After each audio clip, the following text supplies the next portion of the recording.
오늘 새벽에도 제가 말씀드렸듯이 어제 할렐루야 찬양대 기쁨으로 찬양단 또 우리 문화탐방팀이 야외를 다녀왔습니다. 먼 길을 갔다 오느라고 길이 많이 막혀서 9시 넘게 도착을 했습니다. 오늘 새벽에 제가 잠깐 말씀드렸듯이 가평에 있는 아침고요 수목원을 다녀왔는데 그 수목원 한가운데 대청마루가 있었습니다. 그 대청마루에 제가 다 올라오라고 다 신발을 벗고 올라와서 그 대청마루를 둥그렇게 저희들이 둘러앉았습니다. 주변에 사람들이 좀 적어지는 것을 보면서 제가 이제 한 가지 제안을 했습니다. 우리 조용하게 행복 찬양을 같이 부르자.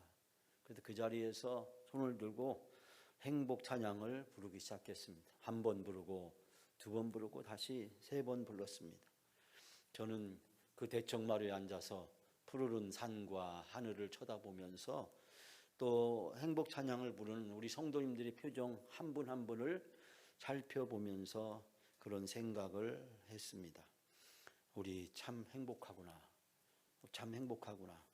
우리 영광 성도들이 행복한 것, 그것 하나님이 원하시는 것이고 하나님이 기뻐하시는 것이고 우리가 어떤 상황에 살아가든지 하나님은 우리가 행복한 삶을 살기를 원하시는구나.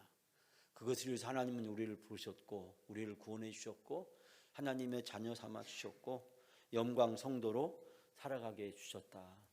마지막 신탄지 무렵에 와서 우리 김돈 장로님 부부가 내리기 전에 다시 한번 행복 찬양을 차 안에서 불렀습니다. 그리고 또 한 번 불렀습니다. 그러면서 저는 마음속에 그런 생각을 했습니다. 행복이 우리 영광교회에 자리를 잡아가고 있구나. 행복의 문화, 행복이 문화가 되고 그 행복이 자리를 잡게 되는 것, 우리 교회가 새벽 기도가 문화가 되는 것, 또 섬기고 나누는 것이 문화가 되는 것, 행복이 문화가 되는 것, 그것이 바로 하나님이 원하시고 기뻐하는 교회인 줄 믿습니다. 하나님이 보시기에 좋은 것들, 창세기 1장에 하나님이 보시기에 좋았더라. 우리 교회에서 하나님이 보시기에 좋은 것들이 문화로 잘 뿌리를 내리고 자리를 잡게 되고 그것을 온 성도들과 함께 누리게 될 때 바로 그것이 하나님께 영광을 돌리는 교회인 줄 믿습니다. 저는 그런 생각을 어젯밤에 했습니다. 무슨 생각을 했냐면 제 사역이 영광교회에서 사역이 이대로 계속되다가 마쳤으면 좋겠다. 이렇게 그냥 행복하고 제가 처음 이게 부임했을 때 우리 최 장로님이 저한테 하신 말씀이 우리 목사님이 오시면 교인들을 위로해 주시고 격려해 주시고 교인들과 함께 재미나게 잘 지내시고 목회하셨으면 좋겠습니다. 교인들하고 어디 놀러도 잘 가시고 어디 맛있는 것도 드시고 재미난 시간을 보냈으면 좋겠습니다. 그런 얘기를 저한테 몇 차례 하셨습니다. 그때는 제가 한 귀로 듣고 한 귀로 흘러갔습니다. 왜냐하면 제가 정신이 없었기 때문에 오는데 현관문 앞에서 저한테 소리 지르는 사람들이 있으니까 제가 그 얘기가 귀에 들어오지 않더라고요. 그런데 시간이 지나면 지날수록 우리가 주일 천국잔치를 하면 할수록 신방을 하면 할수록 또 행복이라는 노래를 부르면 부를수록 왠지 저도 모르는 사이에 제 마음속에 그와 같은 소원들이 마음의 자리를 잡게 되었습니다. 이대로 좋사오니 우리 성도들과 함께 이렇게 재미있고 행복하다가 목회를 마쳤으면 좋겠다라는 생각을 하게 되었습니다. 새로운 비전이나 미래 같은 건 없었으면 좋겠다. 그건 결단해야 되고 그건 힘든 일이고 그건 변화를 만들어내야 되는 일이고 그건 많은 에너지를 소비해야 되는 일이고 때로는 갈등을 겪어야 되는 일이고 때로는 산을 넘어야 되는 일이고 제가 지금까지 곰곰이 생각을 해보니까 제가 교육전사를 할 때부터 제가 처음으로 인동교회 교육전사 할 때 중고등학교 회장을 했어요. 중고등학교 회장을 해서 이 교회학교 중고등학생들을 모아놓고 여러 가지 프로그램을 했습니다. 어떻게 하면 학생들에게 희망이 되어줄까 노력을 했습니다. 그러다가 교사들을 불러 모아서 교사 강습회 수련회를 하게 되었습니다. 어떻게 하면 교사들을 잘 세워서 우리 청소년들을 잘 이끌어가게 할 수 있을까. 그러다가 제가 이제 한 단계 더 나아가서 이제 목회자들을 어떻게 하면 훈련시킬 수 있을까. 목회자들을 잘 훈련시켜야 목회자들이 교사를 훈련시키고 훈련된 교사들이 그 일을 할 수 있지 않을까. 그때부터 제 마음속에 변화라고 하는 것이 큰 키워드로 자리 잡게 되었습니다. 제가 교회 학교 현장을 바꾸고 변화시키기 위해서는 새로운 변화에 대처해야 된다. 그래서 제가 시청각 교육을 열심히 공부했습니다. 그다음 멀티미디어 시대가 온다고 해서 멀티미디어 시대를 또 열심히 준비했습니다. 멀티미디어 시대가 도래하고 나니까 이제 앞으로 인터넷 시대가 대비한다고 해서 인터넷 영상 시대를 대비하게 됐습니다. 늘 변화라고 하는 것이 제 마음속에 사로잡고 있었는데 변화는 쉬운 것이 아니다, 힘들다 라는 것을 제가 여러 교회에서 겪었습니다. 제가 용산에 있던 교회도 변화시키기 위해서, 수일이 있던 교회도 변화를 위해서, 학교에 와서도 변화를 위해서, 변화를 추구한다는 것이 늘 기쁘고 좋은 일만 있는 것이 아니라 저항을 부딪히고 반발도 있고 힘들고 어려운 일이 있다는 사실을 느끼게 됩니다. 그런데 하나님이 저에게 느껴지게 하시는 것은 바로 하나님의 역사는 바로 그 변화에 있다. 여기에 머물러 있고 여기에 안주해 있는 것이 아니라 변화산에서 이대로 돛사오는 게 아니라 문제가 많지만 힘들지만 저 산 아래로 제자들을 데리고 내려가시는 그 예수님의 모습을 발견하게 됩니다. 하나님의 계획은 어디에 있을까요?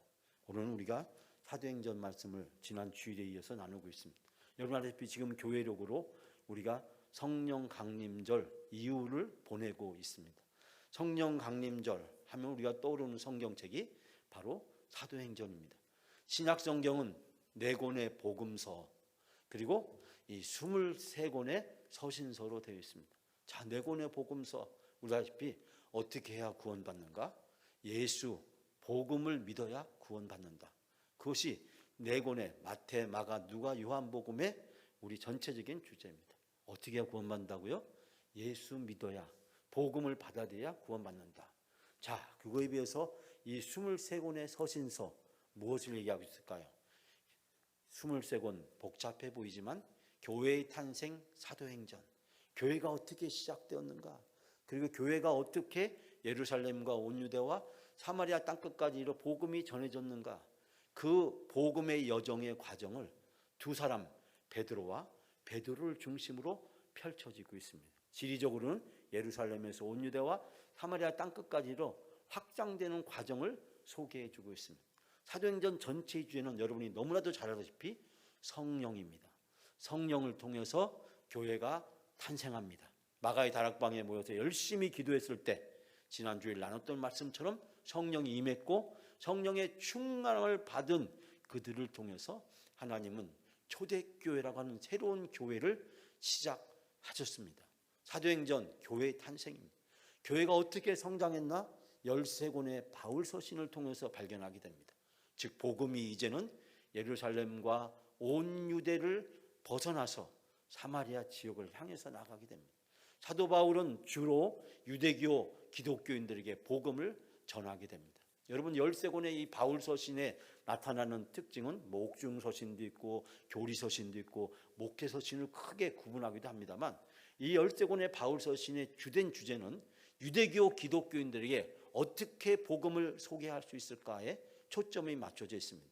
그런데 여러분 유대교 기독교인들은 그들이 예수님을 믿기 전에 무엇을 믿고 있었을까요? 율법을 믿고 있었습니다. 그들은 율법에 사로잡혀 있었고 율법을 맹신하고 있었고 율법이 그들의 삶의 중요한 부분으로 자리 잡고 있었습니다. 즉 사도 바울이 유대인 출신의 기독교인들에게 복음을 전하는데 극복해야 될 과제가 바로 율법이었습니다. 그렇기 때문에 갈라디아서 로마서를 통해서 나타나고 있다시피 우리는 율법으로 구원받는 것이 아니라 바로 은혜로 믿음으로 구원받는다는 것을 사도 바울은 유대교 기독교인들에게 복음을 전하면서 그들을 하여금 율법의 그 몽학 선생에 가로잡혀 있는 그들을 올바른 길로 인도하기 위해서 노력했습니다. 그러나 18권의 일반 서신에서는 또 다른 상황에 직면하게 됩니다. 8권의 일반 서신은 주로 이방인 출신의 기독교인들을 향해서 쓰여져 있는 서신서이기도 합니다. 이방인들은 예수님을 믿기 전에 무엇을 가지고 있었을까요? 그들은 이방 종교를 믿었거나 아니면 이방의 철학과 여러 가지 사상들을 가지고 예수 그리스도를 접하게 되었습니다. 즉 그들에게 있어서 예수 그리스도를 받아들인다는 것은 유대인들이 율법의 문제를 뛰어넘어야 했듯이 그들도 과거에 가지고 있었던 철학이나 아니면 과거의 종교들을 뛰어넘어야만 했습니다. 언젠가 제가 여러분들에게 제가 서울에서 목회할 때 도선사 30년 보살님이 어느 날 교회에 오셨다는 얘기를 제가 잠깐 드릴 말씀이 있죠. 그 할머니 손녀딸이 장애가 있어서 그 장애를 지극히 돌봐주시는 장애학교 선생님을 통해서 예수를 믿게 되었고 교회에 오게 되었습니다. 30년 동안 절에서 보살님으로 열심히 나름대로 종교 생활하던 그분이 교회에 오면서 가지고 있었던 것은 뭐냐면 종교에 대한 선입관이었습니다. 그분은 저를 만나면 늘 합장하고 인사를 합니다. 그 문 앞에까지 뛰어나옵니다. 신방을 가보면 한 상을 차려놨습니다. 사과도 제일 큰 거, 배도 제일 큰 거, 한 상 가득 차려놨습니다. 시장에 새벽 일찍 가서 가장 좋은 것을 가장 비싼 가격에 사가지고 와서 정성스럽게 닦아서 잘 차려놓습니다. 그리고 문 앞에서 제가 오기만을 기다리고 제가 오면 달려나와서 저에게 합장을 합니다. 그리고 저에게 인사를 가득하게 합니다. 정성을 다하여 저를 맞이하고 정성을 다하여 예배를 준비하고 섬깁니다. 그분은 교회에 오기 전에 바로 과거에 가지고 있던 종교를 가지고 계셨고 그 종교를 통해서 예수 그리스도 복음을 받아들이려고 했던 것을 보게 됩니다. 일반 서신 교회의 성장과 교회의 어려운 가운데 속에서 이방인들이 어떻게 예수를 믿었는가를 이야기해 주고 있습니다. 그리고 마지막 요한계시록은 바로 교회의 미래, 교회의 영광, 교회의 최후에 대해서 우리에게 이야기해 주고 있습니다. 결국 23권의 서신서, 교회 탄생 사도행전부터 시작해서 교회의 성장 13권의 바울서신, 교회의 시련, 거짓 교사와 그리고 거짓 선생들을 어려움을 겪는 8권의 일반 서신, 그리고 교회의 영광과 미래, 비전, 요한계시록까지 이 23권의 서신서, 그 23권의 서신서의 주제의 메시지는 단 하나입니다. 우리는 교회에서 성령 받고 선교하며 살아야 된다. 여러분, 결국 구원받은 이후에 어떻게 살아야 되느냐, 이것이 23권의 서신서가 주고 있는 메시지입니다. 즉 신약성경 27권의 메시지는 복잡해 보이지만 4권의 복음서는 어떻게 해야 구원받느냐, 예수 믿고 구원받는다, 이것이 복음이라는 것이고 23권의 서신서 복잡해 보이지만 구원받은 이후에 어떻게 살아야 되냐, 교회에서 성령 받고 선교하며 살아야 된다. 여러분, 오늘 말씀은 바로 초대교회에 일어난 한 사건을 우리에게 소개하고 있습니다. 이 본문의 말씀의 무대의 배경은 무엇입니까? 바로 오순절입니다. 오순절, 유월절, 친칠절과 같은 절기가 되면 유대인 경건한 남자들은 다 예루살렘에 와서 보내는 것을 그들의 가장 기쁨으로 생각했습니다. 유대인의 경건한 남자라고 한다면 이 중요한 절기가 되면 어디로 와야 돼요? 예루살렘에 와서 성전에서 그 시간을 보내는 것이 경건한 유대인으로서 가져야 될 올바른 신앙의 모습이라고 그들은 간주했다고 하는 사실입니다. 많은 유대인들이 예루살렘에 몰려들고 있었습니다. 근데 그때는 바로 어느 때였습니까? 오순절이었습니다. 오순절 때문에 축제와 절기와 잔치를 위해서 오랫동안 준비했던 이 디아스포라에 흩어져 살던 유대인들이 예루살렘으로 몰려오기 시작했습니다. 그들은 이 먼 여정을 위해서 많은 시간 동안 준비했고 그 준비한 결과로 예루살렘에 오게 되었습니다. 그런데 예수님의 제자들이 그들에게 각 나라의 말로 복음을 증거하기 시작했습니다. 그 예수님의 제자들의 모습을 보고 깜짝 놀랐습니다.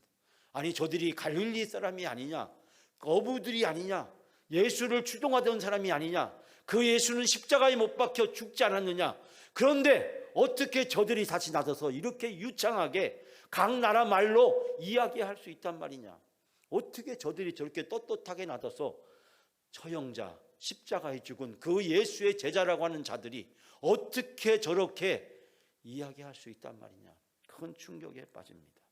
그들은 이야기합니다. 저들이 술 취했는가 보다. 술 취했는가 보다. 술 취해서 저들이 저렇게 이야기하는가 보다라고 이야기를 합니다. 여러분, 이때가 어느 때였습니까? 로마식으로 따지자면 오전 9시, 유대시로 따지자면 제3시.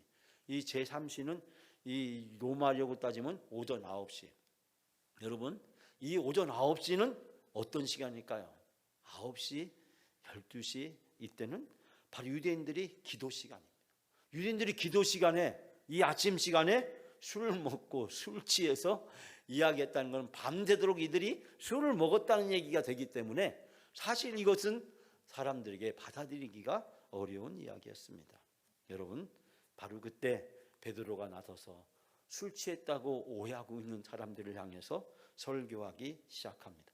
오늘의 본문의 말씀은 설교 중에 설교입니다. 여러분은 설교 한 편을 오늘 다 읽으셨어요. 설교를 다 들으셨기 때문에 여러분 이제 집에 가시면 됩니다.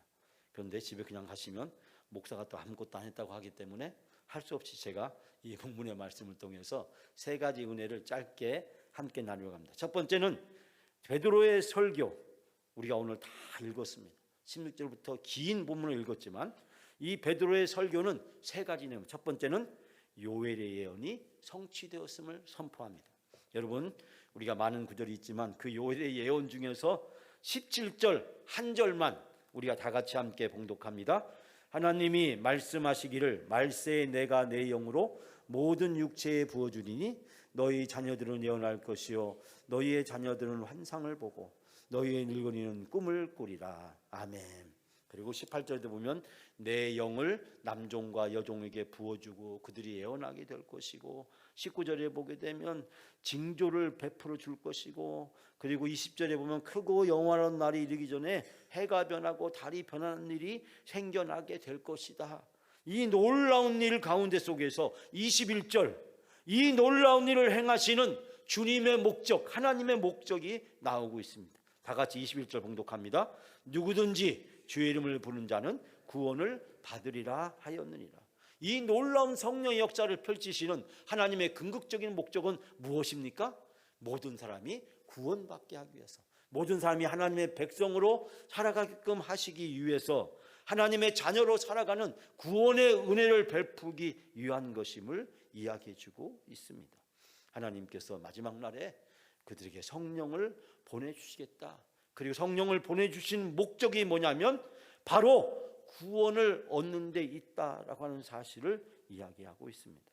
즉 여기에서 베드로는 왜 우리가 성령을 받아야 하는지, 성령은 우리에게 어떤 일을 가져오는지, 그리고 성령을 보내주시는 하나님의 선한 목적이 무엇인지를 분명하게 선포하고 있는 것을 보게 됩니다. 즉 요엘 선지자가 예언한 것처럼 성령을 보내주시겠다고 했는데 그 성령을 하나님이 우리에게 보내주셨고, 성령을 받은 우리가 당신들에게 담대하게 예수 그리스도의 복음을 전파하는 것이니 이것은 구약의 예언이 성취된 것이고, 이 구약의 예언은 모든 사람이 구원받으려고 하는 하나님의 선하신 목적이 있다는 사실을 이야기하고 있습니다. 요엘서 2장 28절에서 32절까지 오늘의 본문의 말씀은 바로 베드로는 그 말씀을 철저하게 인용하면서 그 말씀에 근거하여 예언이 성취되어졌다.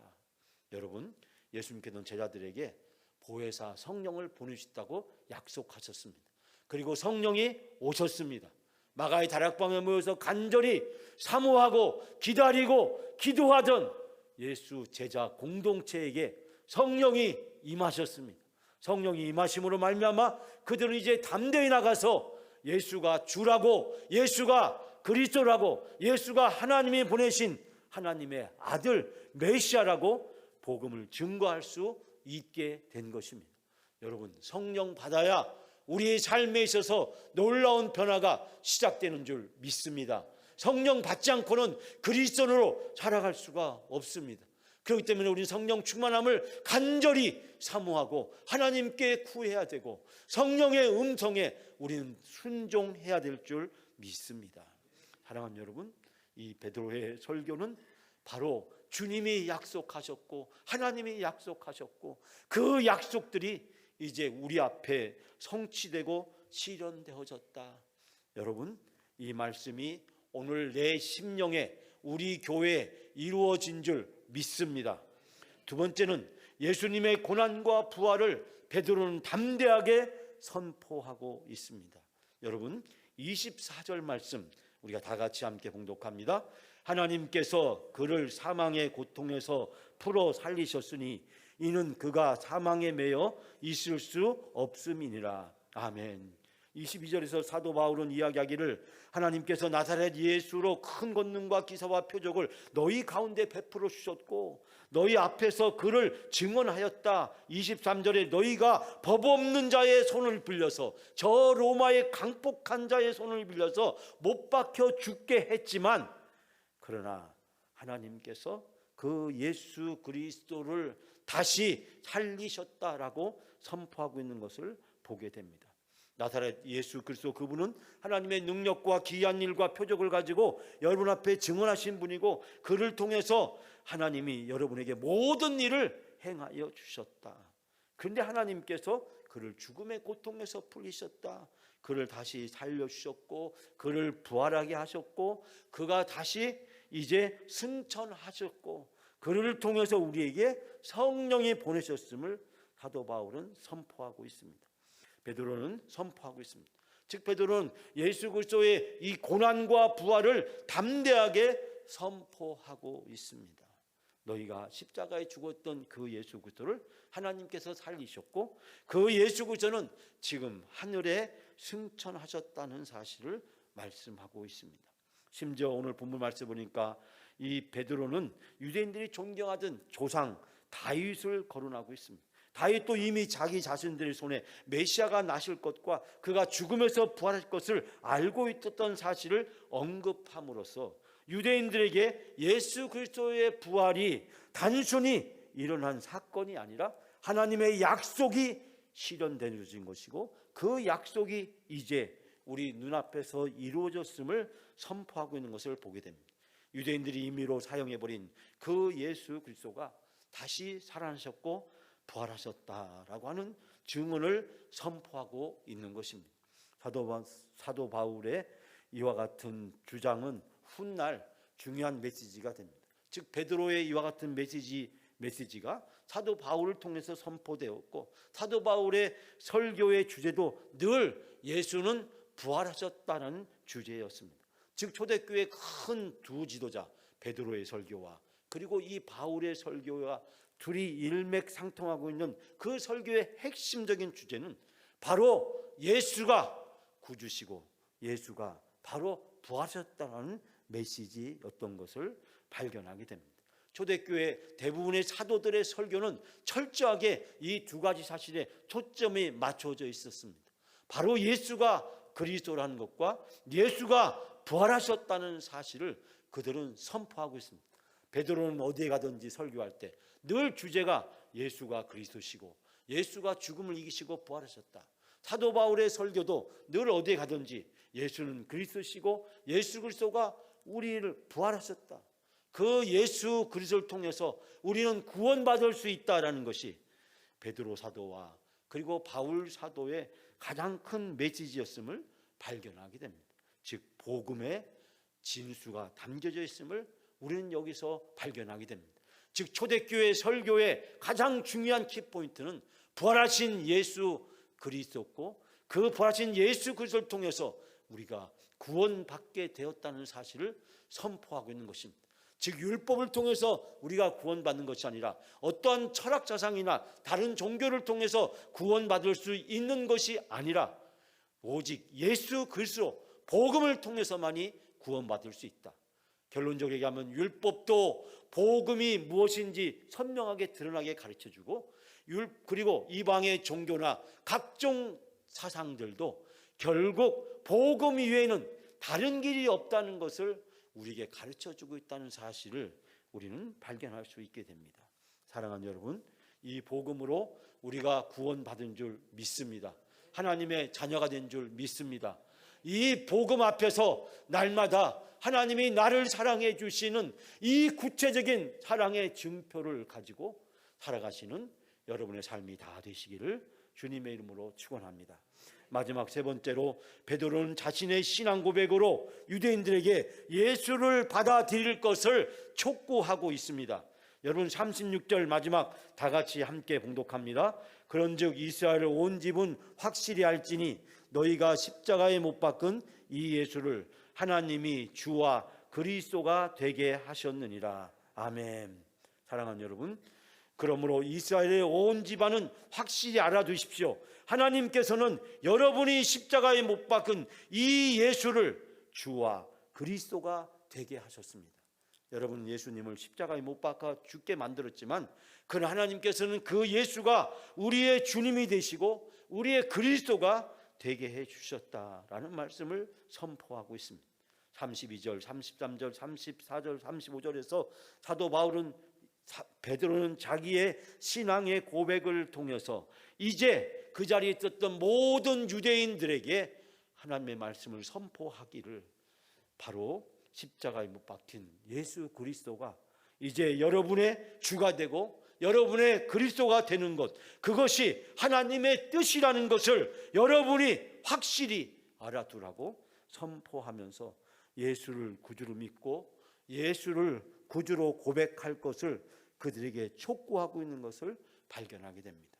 사랑하는 여러분, 오늘의 본문의 말씀을 통해서 하나님은 우리들에게 초대교회에 일어난 하나의 설교를 들려주는 것뿐만 아니라 오늘 우리들에게 끊임없이 우리 자신들의 신앙과 우리 자신들을 점검해야 될 귀한 말씀이 있음을 발견하게 됩니다. 여러분, 성령을 받고 예수 그리스도 안에서 살아가는 것은 예수 그리스도를 주로 인정하고 받아들이고 그리고 예수가 그리스도이심을 우리의 삶에서 온전히 고백하는 삶을 살아가는 것인 줄 믿습니다.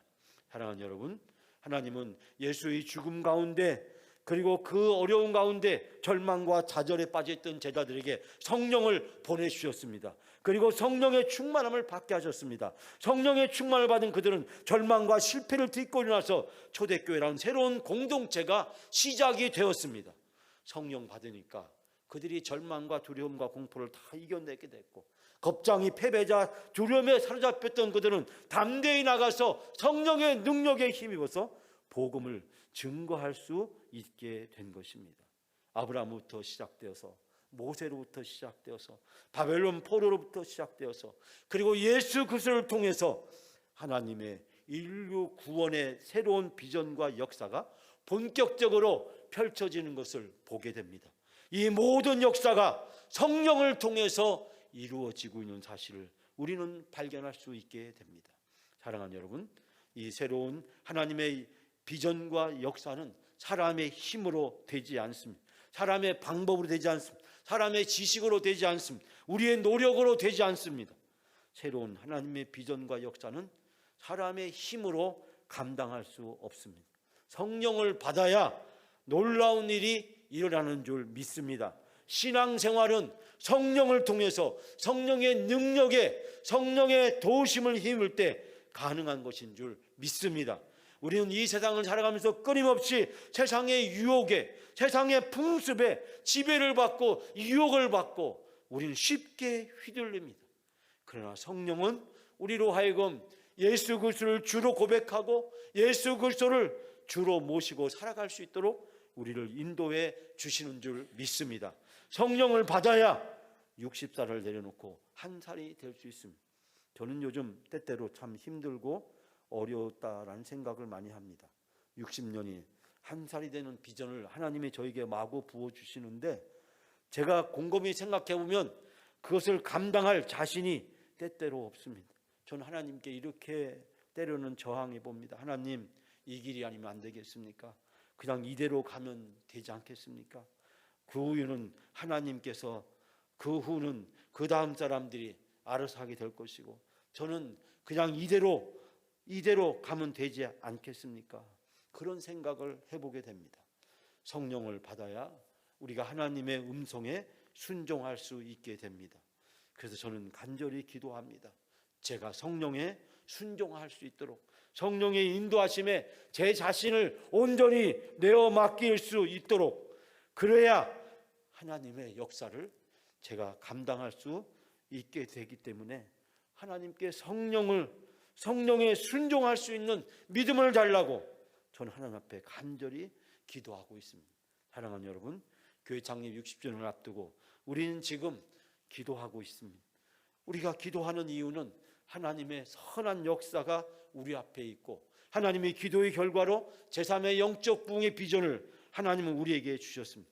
제가 언젠가도 말씀드렸지만 전 영광께 오기 전에 제3의 영적 부흥이라는 이런 비전은 단 1%도 생각한 적이 없습니다. 제가 영광께 부임할 때 그런 생각을 조금이라도 해본 적이 없습니다. 전 교회가 잘 평안해지고 그저 은혜롭게 목회를 마쳤으면 좋겠다. 사실 저를 소개해 주신 대부분의 영광교회를 소개해 주신 목사님들이나 장로님이 저에게 그 얘기를 해주셨습니다. 목사님 가셔서 기도 열심히 하시고 교인들과 같이 잘 지내시고 교회가 그러다 보면 문제가 해결될 것이고 그러다 보면 재밌게 지내다가 은퇴하시면 됩니다. 근데 제가 와서 힘들어하는 교인들을 보고 그 힘들어하는 그 고난과 어려움을 극복하기 위해서 기도해야 된다고 생각했고 기도하다 보니까 하나님이 기도의 응답으로 제3의 영적 부흥의 비전을 하나님이 주셨습니다. 저는 전혀 생각하지도 않았고 저는 전혀 그 비전을 받아들일 생각을 단 1%도 한 적도 없는데 하나님이 그 비전을 주셨습니다. 그 비전은 성령 받아야 감당할 수 있는 비전인 줄 믿습니다. 우리 영광교회가 제3의 영적 부흥의 비전 무엇인지 우리는 잘 모릅니다. 어떤 길인지 모릅니다. 그러나 하나님이 인도하실 것이고 하나님이 이루어 주실 것임을 믿습니다. 우리가 기도하고 간절히 성령의 충만을 받고 성령에 순종하게 될 때 제3의 영적 부흥의 비전이 이루어지고 그것이 영광 성도의 축복이고 은혜이고 미래이고 희망인 줄 믿습니다.